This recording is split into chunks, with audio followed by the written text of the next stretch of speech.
Glimpse అయితే బాగానే ఉంది, పర్లేదు ఒక మోస్తరుగా.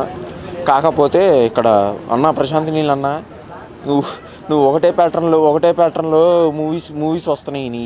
కొద్దిగా కొత్తగా ట్రై చేయన్నా, నీకు పుణ్యం ఉంటుంది, నీకు దండం పెడతాం. అది ఎన్టీఆర్ సినిమా అన్న ఇది. ఎన్టీఆర్ పాన్ ఇండియా రేంజ్ ఉన్న హీరో అన్న. అసలుకే ఆయన వార్ టూ పోయిన బాధలో ఉన్నాడు. ఈ సినిమా కనుక పోయిందనుకో ఆయన వేరే ఆప్షన్ లేదే కదా, ఇక దేవరా 2తో హిట్ కొట్టుకోవాల్సిందే.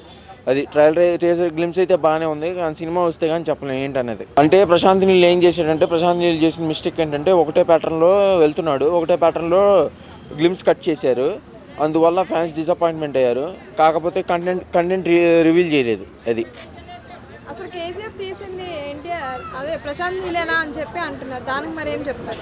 కేజీఎఫ్ టైంలో ఉన్న ప్రశాంత్ నీళ్ళు ఇప్పుడు ఉన్న ప్రశాంత్ నీళ్ళు చాలా తేడా ఉంది. కేజీఎఫ్ టైంలో ఉన్న ప్రశాంత్ నీళ్ళు ఆయనలో ఒక ఫైర్ ఉండేది, ఆ ఫైర్ సలార్కి వచ్చేటప్పుడు కొద్దిగా తగ్గింది. ఆయన కాన్సన్ట్రేషన్ వల్ల ఇప్పుడు కేజీఎఫ్ 3 శౌర్యంగా పర్వం మీద ఉంది. అది కాబట్టి ఈ సినిమా వస్తే కానీ దాని రిజల్ట్ ఏంటని తెలియదు. అది నీకు ఎలా అనిపించింది? ఎన్టీఆర్ సెట్ అయ్యాడు అనిపించిందా ట్రైలర్లో? ఎన్టీఆర్ 6 ప్యాక్ బాడీ అరవింద సమేతాలో చూసాం ఆల్రెడీ. రీసెంట్గా వచ్చిన వార్ 2లో చూసాము. NTR six pack body, 6 pack అయితేనే ఫేస్ లుక్ కొద్దిగా అందంగా ఉంటాడని నా ఉద్దేశం. అంటే గడ్డం ఎక్కువగా పెంచాడు అని కొంతమంది సెటైర్లు వేస్తున్నారు, ఏమంటారు దాని గురించి? అది రఫ్ లుక్ అన్నా, ఇది రఫ్ లుక్. మూవీకి ప్రశాంత్ నీళ్ళు అంటే మాస్ మూవీ కదా. ఇప్పుడు గడ్డం లేకుండా ప్రశాంత్ నీళ్ళు సినిమాలో గడ్డం లేకుండా ఏ మూవీ ఉంది చెప్పండి?